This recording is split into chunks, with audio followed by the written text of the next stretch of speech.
भारत के इतिहास में कुछ नाम ऐसे हैं जिन्हें सुनते ही रगों में खून तेज दौड़ने लगता है। ऐसा ही एक नाम है शहीद आजम भगत सिंह।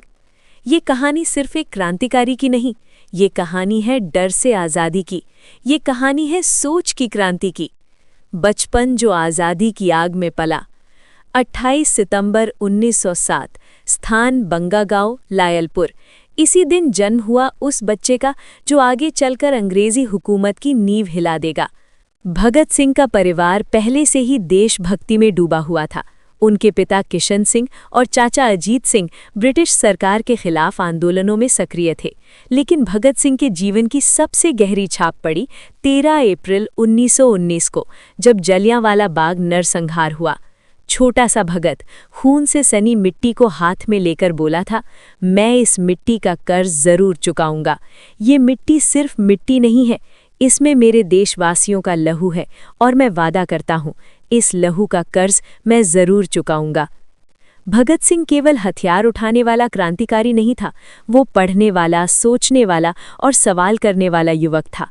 उन्होंने लाहौर के नेशनल कॉलेज में पढ़ाई की, जहां उनके साथ थे सुखदेव, भगवती चरण बोहरा, राजगुरु। यहीं से जुड़ाव हुआ हिंदुस्तान सोशलिस्ट रिपब्लिकन एसोसिएशन से। भगत सिंह मानते थे, सिर्फ सत्ता बदलना आज़ादी नहीं है, सोच बदलना जरूरी है।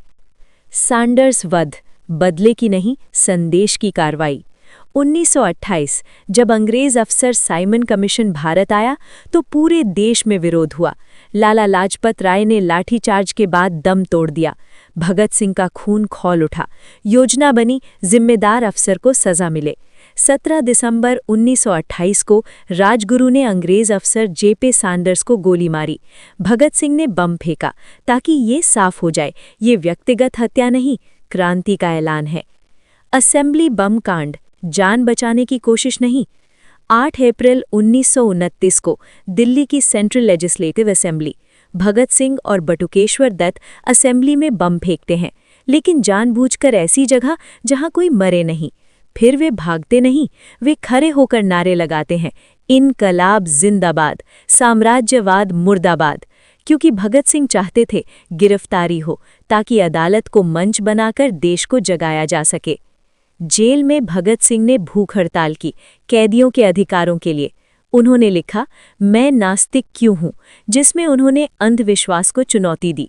उनके शब्द आज भी गूंजते हैं कि क्रांति का मतलब बम और पिस्तौल नहीं, बल्कि अन्याय के खिलाफ आवाज है। अंग्रेज सरकार डर चुकी थी। एक युवक जिसे मार कर भी मारा नहीं जा सकता था। तारीख तय हुई 24 मार्च 1931, लेकिन डर के कारण 23 मार्च 1931 की शाम को ही चुपचाप फांसी दे दी गई। स्थान लाहौर जेल। उम्र सिर्फ 23 साल। फांसी से पहले भगत सिंह लेनिन की किताब पढ़ रहे थे। उन्होंने कहा, ठहरो, एक क्रांतिकारी दूसरे क्रांतिकारी से मिल रहा है। फंदा गले में पड़ा, लेकिन चेहरे पर डर नहीं था। मृत्यु के बाद भी जीवित। अंग्रेजों ने शव को रात में चोरी से जलाया, लेकिन जो जल नहीं सका वो था विचार। आज भी जब कोई अन्याय के सामने खड़ा होता है तो एक आवाज गूंजती है, इनकलाब जिंदाबाद। भगत सिंह मरकर भी हमें जीना सिखा गए।